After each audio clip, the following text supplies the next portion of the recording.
अस्सलामुअलैकुम साथियों, आप सभी को हमारे YouTube चैनल उर्दू ज़ुबान हमारी में खुशामदीद। आज मैं आप लोगों के सामने NTA की जानिब से मुनाकिद कराए जाने वाले UGC नेट JRF के उर्दू मज़मून का इम्तहान जो कि 22 फरवरी सन 2023 को मुनाकिद हुआ, उस इम्तहान से कुछ सवाल और जवाब पेश कर रही हूँ जो इम्तहान के पर्चे में आए हुए थे। यानी सवालनामे की बात करें तो सवालनामा बहुत आसान भी नहीं था और बहुत ज़्यादा मुश्किल भी नहीं था, लेकिन सवालात जो थे उनकी तरतीब इस तरह रखी गई थी, यानी सवालात इस किस्म के बनाए गए थे कि वो हमारे जहनों में फ़ौरी तौर पर उनके जवाबात नहीं आ रहे थे और सवालात जो थे वो कुछ करने वाले थे, मगर इतने भी ज़्यादा मुश्किल नहीं थे। बस हमें ज़रूरत थी कि हम थोड़ा गौर व फिक्र उन पर करते और सवालों के जवाब दे लेते। बहरहाल आप लोग ये वीडियो आखिर तक ज़रूर देखें और वीडियो में जितने भी सवालात आप लोगों को बताए जाएं उन सवालों के जवाब, उन सवालों में से आपके कितने जवाब सही हुए हमें कमेंट में ये ज़रूर बताएं। और इसके अलावा अगर आप लोगों के पास और भी कोई सवाल हो, यानी जो इस वीडियो में जिसका जिक्र न किया गया हो, तो उन सवालों को हमें कमेंट बॉक्स में कमेंट ज़रूर करें। चलिए वीडियो शुरू करते हैं। पहला सवाल है, त्राइले में कितने मिसरे होते हैं? जवाब हो जाएगा त्राइले में 8 मिसरे होते हैं, यानी त्राइले 8 मिसरों वाली एक नज़्म को कहते हैं। ये सवाल जो है निसाब में शामिल जो 10वीं यूनिट है उर्दू की दीगर शेरी और नसरी असनाफ और हैयतें, वहाँ से ये सवाल पूछा गया है। अगला सवाल है, मुस्तज़ाद कितने किस्म का होता है? दुरुस्त जवाब था, यानी 2, 4, 6, 5 इस तरह के ऑप्शन दिए हुए थे, लेकिन 2 जो था ऑप्शन वो हमारा दुरुस्त जवाब था। मुस्तज़ाद 2 किस्म का होता है, पहला होता है मुस्तज़ाद आरिज़, दूसरा होता है मुस्तज़ाद लाजिम, और ये भी 10वीं यूनिट से सवाल पूछा गया था। अगला सवाल है, रिसाला फ़वाइदुन नाज़रीन किसने जारी किया? जवाब हो जाएगा, यानी दुरुस्त जवाब जो था ऑप्शन में कि रिसाला फ़वाइदुन नाज़रीन ये मास्टर रामचंद्र ने जारी किया था। अगला सवाल है, रिसाला मासिर पटना से किसने जारी किया?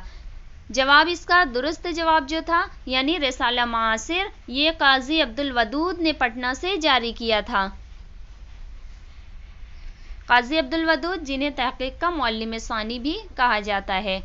अगला हमारा सवाल था कि रुबाई को और दीगर किन नामों से जाना जाता है? तो मैंने आप लोगों को जब 10वीं यूनिट पढ़ा रही थी तो वहाँ पे दीगर शेरी असनाफ और हैयतें जो थी, यानी शेरी असनाफ जो थी, तो उसमें मैंने आप लोगों को बताया था कि रुबाई जो होती है इसको 2 बैती, 4 बैती, तराना, खफ्ती, खस्सी वगैरह दीगर नामों से भी जाना जाता है। यानी रुबाई तो उसका असली नाम है ही, लेकिन दीगर नाम जो थे वो 2 बैती, 4 बैती, तराना, खफ्ती, खस्सी वगैरह के नाम से जाना जाता है। तो दीगर नाम जो ऑप्शन में दिए हुए थे, यानी दुरुस्त जो ऑप्शन था वो 2 बैती और तराना था। हमारा अगला सवाल था कि मरने के दिन करीब है शायद कि ए हयात तुझसे तबीयत अपनी बहुत सैर हो गई। यानी ये शेर दिया हुआ था और नीचे ऑप्शन दिए हुए थे कई नावलों के नाम, और सवाल पूछा गया था कि किस नावल का इख्तिताम इस शेर पर होता है। तो इसका दुरुस्त जो ऑप्शन था, यानी नावल उमराव जान अदा जो कि मिर्ज़ा हादी रुस्वा का शाहकार नावल है, उस नावल के जो मरकज़ी किरदार यानी कि जो उमराव जान है उसी की ज़बानी ये शेर अदा होता है और यही नावल का इख्तिताम होता है। अगला सवाल है, रिसाला मुहिब्बे हिंद किसने जारी किया? दुरुस्त जवाब इसका था, रिसाला मुहिब्बे हिंद भी मास्टर रामचंद्र ने ही जारी किया था। अब देखिए, यानी रिसाला फ़वाइदुन नाज़रीन और रिसाला मुहिब्बे हिंद, यानी 2 सवाल इस तरह के एक ही जैसे, यानी जिनके जवाबात एक ही जैसे थे। अब ये क्या थे? ये तलबा के जहनों की आजमाइश थी कि तलबा को ये बहुत सारे तलबा समझ लेते हैं कि उन्हें एक जैसे जवाब, यानी कि सवालात एक ही किस्म के थोड़ी ना पूछे जा सकते हैं, यानी हो सकता है कि इसका जवाब दूसरा हो और वो इस गलती और कन्फ्यूज़न में गलत जवाब आमतौर पर दे बैठते हैं। लेकिन दुरुस्त जवाब जो था वो मास्टर रामचंद्र ही था। अगला सवाल है, अफसाना ज्वार भाटा किसका है? इसका दुरुस्त जो ऑप्शन था यानी उसमें था गियास अहमद गद्दी, इकबाल मजीद और इसके अलावा और सुरेंद्र प्रकाश का नाम था और सुहेल अजीमाबादी का नाम था। लेकिन दुरुस्त जवाब जो था हमारा यानी ज्वार भाटा अफसाना जो है ये सुहेल अजीमाबादी का अफसाना है। अगला सवाल है, नज्म आदमी नामा किस हैयत में है? इसका दुरुस्त जवाब जो था कि नज्म आदमी नामा मुखम्मस की हैयत में है। यानी मैंने आप लोगों को दौरान तदरीस ही ये बताया था कि नज़ीर अकबराबादी की आम तौर पर तमाम नज़में तकरीबन जो है वो मुखम्मस की हैयत में ही है। मुखम्मस यानी 5 मिसरों वाली नज़ीर की नज़में हैं, तो जाहिर है आदमी नामा भी मुखम्मस की हैयत में है। अगला सवाल था, हल्का अरबाब ज़ौक़ कब कायम किया गया? जवाब हो जाएगा हल्का अरबाब ज़ौक़ यानी दुरुस्त जवाब जो था कि 1939 ईस्वी में हल्का अरबाब ज़ौक़ के नाम से एक अदबी हल्का लाहौर में कायम किया गया था। हमारा अगला सवाल था कि मोहम्मद हुसैन आज़ाद ने अपनी नज़्म शब कद्र अंजुमन पंजाब के जलसे में कब पेश किया? इसका दुरुस्त जवाब जो था यानी दिया हुआ था वहाँ पे कि मई 1874, अप्रैल 1874 और दीगर इस तरह से जून 1874, इस तरह से ऑप्शन दिए हुए थे। लेकिन जो उसमें दुरुस्त ऑप्शन था, दुरुस्त जवाब हमारा था कि 19 अप्रैल 1874 को इन्होंने अपनी नज़्म शब कद्र को अंजुमन पंजाब के मुनक़िद हुए जलसे में पेश किया था। हमारा अगला सवाल था, सवाल ये तनक़ीद व तहक़ीक़ से मुताल्लिक़ और मशरिक़ी तसव्वुर तनक़ीद जो है उससे मुताल्लिक़ ये सवाल है कि संस्कृत शेरियात में रस का नज़रिया किसने पेश किया? इसका दुरुस्त जवाब था संस्कृत शेरियात में रस का नज़रिया पेश करने वाले आचार्य भरत मुनि थे। अगला सवाल था, मुसाफिराने लंदन सर सैयद के अलावा किसका सफ़रनामा है? यानी एक तो सफ़रनामा सर सैयद का है ही मुसाफिराने लंदन के नाम से, लेकिन जो दूसरा सफ़रनामा था यानी इसमें मौलवी चिराग अली नाम दिया हुआ था और इसके अलावा मौलवी समीउल्लाह दिया हुआ था नाम, और दीगर और भी एक दो जो ऑप्शन दिए हुए थे वो थे। बहरहाल जो मुसाफिराने लंदन के नाम से सर सैयद के अलावा एक और सफ़रनामा जो है वो मौलवी समीउल्लाह खान का था, यानी दुरुस्त जवाब मौलवी समीउल्लाह खान था। अगला सवाल था, ज़ैल में एक दावा और एक दलील पेश की गई है, दोनों को गौर से पढ़िए और सही जवाब की निशानदेही कीजिए। दावा ये है कि सैफुल मुलूक व बदिउज्जमाल हसन शौकी की मसनवी है और उसकी दलील ये पेश की गई कि हसन शौकी कुतुब शाही अहद का एक अहम शायर था। तो देखिए सबसे पहले तो दावा हम देखते हैं कि दावा दुरुस्त है कि नहीं। तो ऑप्शन में चूँकि दावा मुख्तलिफ ऑप्शन दिए हुए थे उसमें ये देखिए सबसे पहले गौर यहाँ पे करने की ज़रूरत है कि सबसे पहले तो सैफुल मुलूक व बदिउज्जमाल ये हसन शौकी की मसनवी है ही नहीं, बल्कि ये मसनवी जो है वो गवासी की मसनवी है, इसलिए हमारा दावा जो हो जाएगा वो गलत हो जाएगा। अब दलील देखते हैं, दलील क्या दी हुई है कि हसन शौकी कुतुब शाही अहद का एक अहम शायर था। तो यहाँ पर देखें यानी मेरी तलाश जुस्तजू के मुताबिक और कहीं से भी ये तस्दीक नहीं होती कि हसन शौकी जो है ये कुतुब शाही अहद का अहम शायर था, यानी मुझे कहीं तसल्ली बख्श जवाब इसका नहीं मिला कि हसन शौकी कुतुब शाही अहद का अहम शायर था, इसलिए दावा भी गलत हो गया और दलील भी गलत हो गई। यानी दुरुस्त जवाब जो ऑप्शन था कि दावा गलत है और दलील भी गलत है। अगला सवाल था,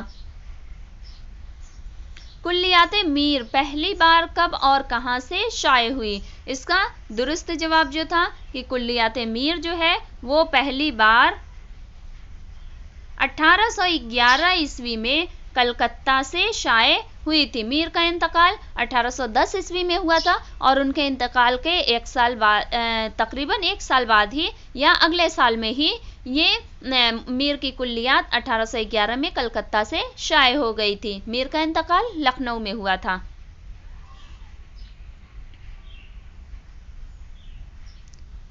अगला सवाल था, नुसरती की हालात ज़िंदगी और कलाम पर किसने एक मबसूत किताब लिखी? इसका दुरुस्त जवाब जो था, यानी नुसरती की हालात ज़िंदगी और कलाम पर एक मबसूत किताब मौलवी अब्दुल हक ने लिखी थी।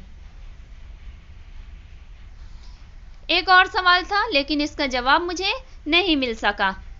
अगर आप लोगों को इसका जवाब दुरुस्त जवाब मालूम हो तो आप लोग कमेंट बॉक्स में ज़रूर बताएं। सवाल ये था कि वली की ज़बान के नाम से किसने एक मज़मून वली की कुल्लियात में शामिल करके मुरत्तब किया था? इसके मुख्तलिफ ऑप्शन दिए हुए थे। नसीरुद्दीन हाशमी था, जमील जालबी था, मौलवी अब्दुल हक था और इसके अलावा रशीद हसन खान था। ऑप्शन में नाम ये सब नाम दिए हुए थे, लेकिन मुझे इसका जवाब नहीं मिल सका। अगर आप लोगों को दुरुस्त जवाब मालूम हो तो कमेंट बॉक्स में ज़रूर बताएं।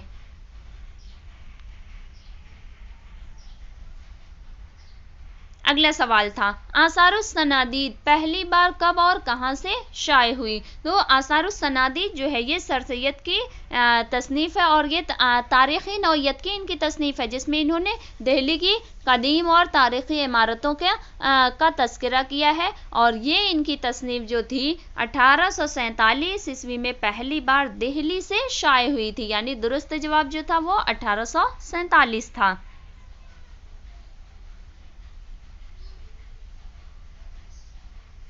अगला सवाल था, शौकत सब्ज़वारी की तसनीफ़ का क्या नाम है? बहुत सारे ऑप्शन दिए हुए थे। एक ऑप्शन उसमें यह भी था कि उर्दू लिसानियात का खाका, लेकिन वो नहीं था दुरुस्त जवाब। दुरुस्त जवाब जो हमारा था कि शौकत सब्ज़वारी की जो तसनीफ़ है वो उर्दू लिसानियात है। अगला सवाल था, दिल है तो धड़कने का बहाना कोई ढूंढे, पत्थर की तरह बेहिस्सो बेजान सा क्यों है? इस शेर में कौन सी सनत है? ये शेर जो है ये प्रोफेसर शहरयार का शेर है। गज़ल यूँ है कि सीने में जले नाखों में तूफान सा क्यों है, इस शहर में हर शख्स परेशान सा क्यों है। इस गज़ल का ये शेर है। तो इसमें सवाल में पूछा गया था कि शेर में कौन सी सनत है? तो सनत यानी तशबीह। ऑप्शन में, चूँकि ऑप्शन में दो चीज़ें एक साथ दी हुई थी, दिया हुआ था तशबीह और इस्तिआरा और कनाया, तशबीह और इस्तिफ़ामी अंदाज। इसी तरह से 4 ऑप्शन बहरहाल दिए हुए थे, जो उसमें दुरुस्त ऑप्शन हमारा था, जवाब दुरुस्त, यानी तशबीह और इस्तिफ़ामी अंदाज इस शेर में है।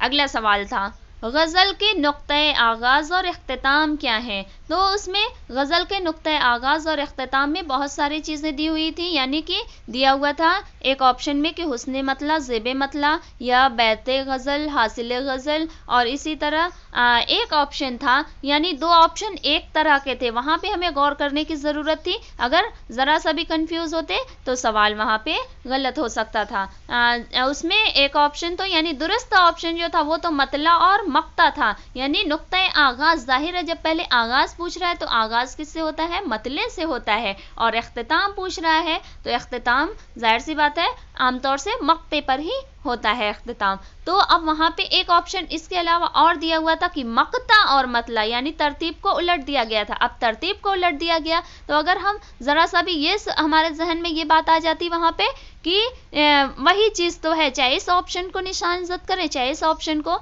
तो वहाँ पे बात गलत हो सकती थी, क्योंकि पहले नुक्ता आगाज़ ज़ाहिर है जब पूछा गया था तो पहले मतला आता और इख्तिताम पूछा था तो मक्ता बाद में आता। अगला सवाल था, सब्ज़ परी किस ड्रामे का किरदार है? इसका दुरुस्त जवाब जो था सब्ज़ परी ये ड्रामा इंद्र सभा का किरदार है। ड्रामा इंद्र सभा ये आगा हसन अमानत लखनवी का ड्रामा था। अगला सवाल था, ड्रामा अनारकली में बख्तियार कौन था? इसका दुरुस्त जवाब जो था, यानी बहुत सारे ऑप्शन और इसके अलावा ऑप्शन भी दिए हुए थे, यानी कनीज़ों का गुलाम, दारोगा जिंदान, या शहजादा, या सलीम का बेतकल्लुफ दोस्त। तो इसका जो दुरुस्त ऑप्शन था, जवाब था कि सलीम का बेतकल्लुफ दोस्त था बख्तियार, जो कि ड्रामा अनारकली का किरदार था। ड्रामा अनारकली ये इम्तियाज अली ताज का ड्रामा है। अगला सवाल था, झैल में से दो जुमरे सही हैं। अब इसमें हमें देखिए, यहाँ पर हमें गौर करने की ये ज़रूरत है, ये जुमरे दिए कहाँ से गए थे। तो ये जुमरे जो थे, जो मगरबी हिंदी की 5 बोलियाँ हैं, सबसे पहले ब्रज भाषा, दूसरी खड़ी बोली, तीसरी कन्नौजी, चौथी बुंदेली और 5वीं हरियाणी, यानी 5 तो ये हो गई। लेकिन अब जब हम इसमें चारों ऑप्शन के जुमरे में देखते हैं तो सिर्फ 4 ही बोलियां हैं, एक बोली नहीं उसमें दी गई थी। ये हमें किस लिए, हमारे जहनों को भटकाने के लिए, ये हमारे यहाँ पे जहनी आजमाइश थी कि अब हमें मगरबी हिंदी की 5 बोलियों के नाम याद हैं कि नहीं। तो इसमें से सिर्फ 2 जुमरे सही थे और 2 जुमरों में अलग कर दिए गए थे नाम। एक जुमरे में था कि यानी ब्रज भाषा खड़ी बोली, ऑप्शन ये देखते हैं, इसमें ब्रज भाषा खड़ी बोली के साथ गुजराती दे दिया था, जो कि मगरबी हिंदी की बोली नहीं है, और बुंदेली था। इसके अलावा बी जुमरा जो था, इसमें खड़ी बोली, बुंदेली, हरियाणी, कन्नौजी, तो ये तमाम की तमाम मगरबी हिंदी की बोलियां हैं। और इसके अलावा सी जुमरा जो था, यानी इसमें दिया हुआ था हरियाणी, ब्रजभाषा और बिहारी दिया हुआ था। बिहारी हमारी जो है ये मगरबी हिंदी की बोली नहीं है, और बुंदेली था। और डी ऑप्शन जो था, इसमें था बुंदेली, खड़ी बोली, कन्नौजी और हरियाणी। तो हमारा जुमरा डी जो था ये दुरुस्त था, यानी हमारे जो 2 जुमरे सही थे वो बी और डी के जुमरे हमारे सही थे।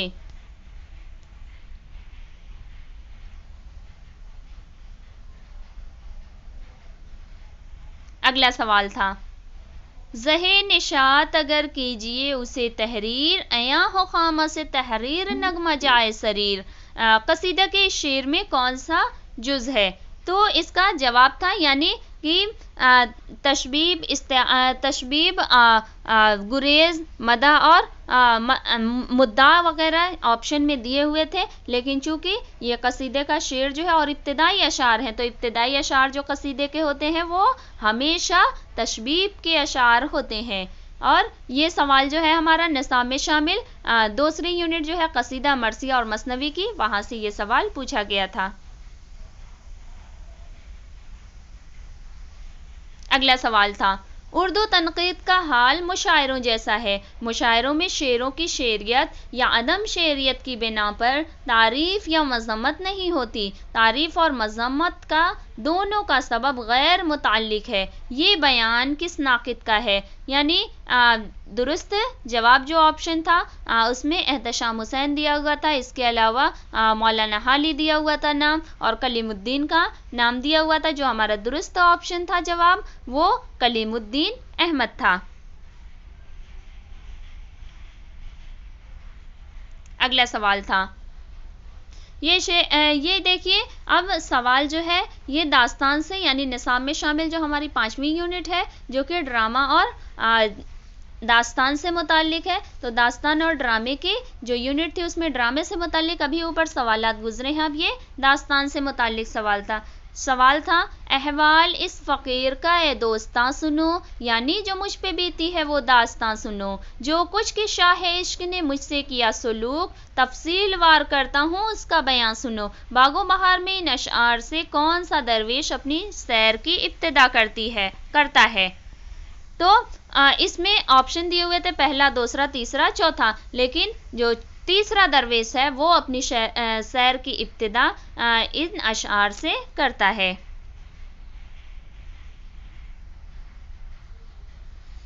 एक सवाल था कि कॉलम 1 और कॉलम 2 का मिलान कीजिए। यानी हो सकता है कि सवालात में मैंने लफ्जियात बदल दिए हो या तरतीब उलट गई हो, लेकिन सवालात वही थे। ऑप्शन ए दिया हुआ था सबसे पहले रानी केतकी की कहानी, बी था सहरुल बयान, सी था गुलजार नसीम और डी था बागो बहार। तो इसको हमें इस तरह से क्रॉस मैच करना था, यानी सारे ऑप्शन इधर उधर दिए, इसके जो अगले कॉलम में थे वो इधर उधर दिए हुए थे। बहरहाल मैंने उनको तरतीबवार लिख दिया आसानी के मारे। तो इसमें था कि हमारा जो ऑप्शन ए था, यानी रानी केतकी की कहानी का जो किरदार था वो behzad खान था। सहरुल बयान की किरदार जो थी ये महमूदा थी, जो कि हमाला देवनी की मुंह बोली बेटी थी। इसके अलावा गुलजार नसीम का किरदार मसूद शाह थे। और बागो बहार, सॉरी, यहाँ पे तरतीब जो है वो हमारी उसी तरह थी बिल्कुल। यानी रानी केतकी की कहानी का किरदार जो था वो कुंवर उदय भान था, और सहरुल बयान का किरदार जो था ये मसूद शाह था। गुलजार नसीम के किरदार ये महमूदा थी, जो कि हमाला देवनी की मुंह बोली बेटी होती है। और बागो बहार का किरदार जो था वो हमारा behzad था। यानी हमारी ये तरतीब थी।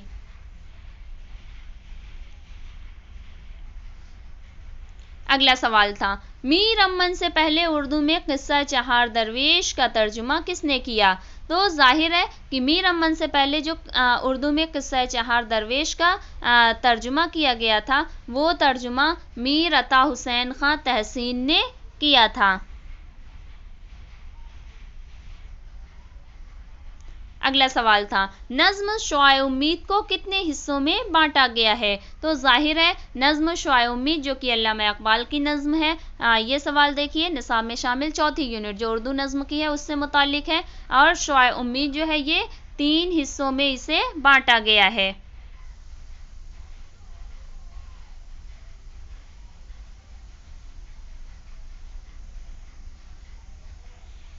अगला सवाल था, John Gilchrist fort William college के क्या थे? जवाब था इसका कि जॉन गिलक्रिस्ट जो थे ये फोर्ट विलियम कॉलेज के सदर सूबे हिंदुस्तानी थे। अगला सवाल था, ज़मानी एतबार से सही तरतीब बताइए। यहाँ पर चारों जो ऑप्शन थे ज़ुमरे, उसमें तहरीक और रुझानात के नाम दिए हुए थे, और उसमें हमें देखना था कि कौन सी यानी तहरीक पहले शुरू हुई और कौन सा रुझान बाद में आया। तो इसे हमें देखना था कि कौन सा इस एतबार से सही ज़ुमरा था। तो जो सही ज़ुमरा था तहरीक का, उसमें यानी सबसे पहले रोमानवी तहरीक थी, उसके बाद तरक्की पसंद तहरीक, फिर हल्का अरबाब ज़ौक़ बना, और उस सबसे बाद में माबाद जदीदियत का रुझान आया। तो ये सवाल जो है हमारा दुरुस्त ये जवाब था।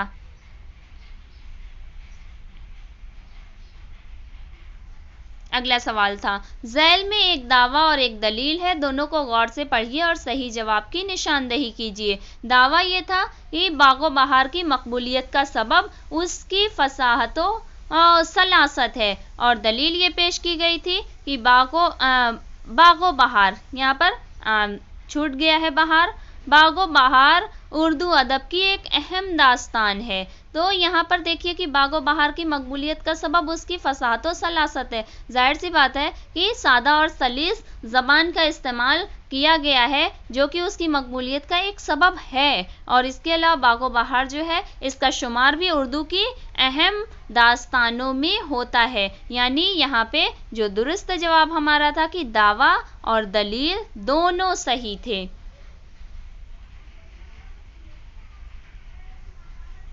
अगला सवाल था, तरक्की पसंद तहरीक की दूसरी कुल हिंद कॉन्फ्रेंस कब और कहाँ मुनक़िद हुई थी?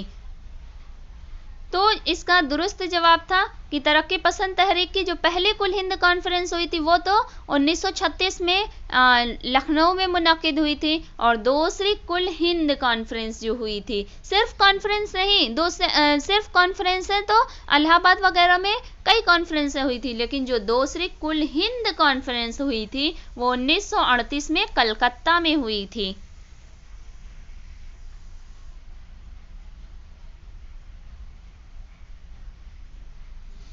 अगला सवाल था, लंदन में तरक्की पसंद तहरीक के पहले मैनिफेस्टो पर कितने लोगों ने दस्तखत किए थे?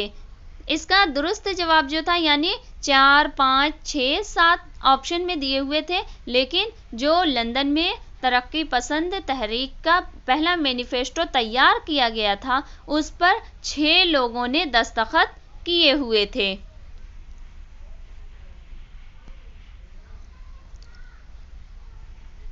अगला सवाल था, दो गज़ला किसे कहते हैं? इसका मुझे तसल्ली बख्श जवाब नहीं मिल सका, इसलिए मैंने जवाब नहीं लिखा।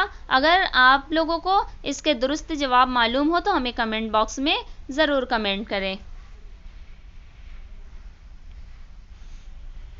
अगला सवाल था, मुंदरजा झैल मुसन्निफीन के तखल्लुस को उनके असल नाम के साथ जोड़िए। यहाँ पर देखिए, यहाँ पर ये सारे जो तखल्लुस दिए हुए हैं ना, ये तखल्लुस इस तरफ थे।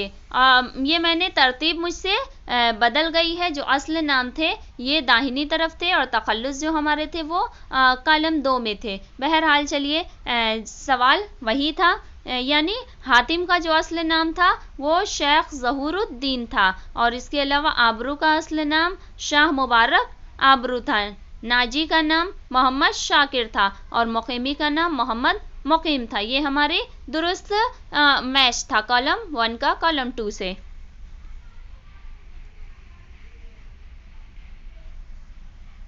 अगला सवाल था, दर्ज झैल तसानीफ को उनकी सिन्फ के एतबार से जोड़िए।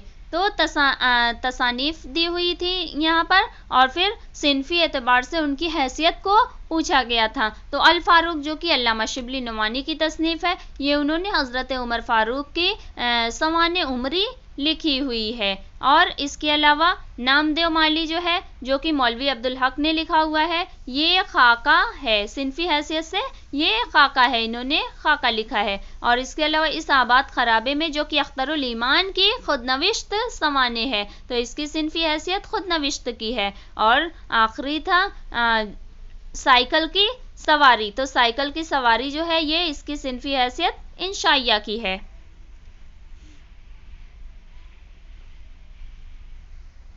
अगला सवाल था, फ़कत मोतियों की पड़ी पायजेब की जिसके कदम से गोहर पायजेब। यहाँ पे देखिए पायजेब और पायजेब यानी ये दिया हुआ है और पूछा गया था कि इस शेर में कौन सी सनत है, तो वहाँ पर तजनीस ताम, तजनीस मुफर्रत, मफरूत, इस तरह के ऑप्शन दिए हुए थे। लेकिन जो हमारा दुरुस्त ऑप्शन था वो था कि इस शेर में तजनीस मुरक्कब मुताशाबे है।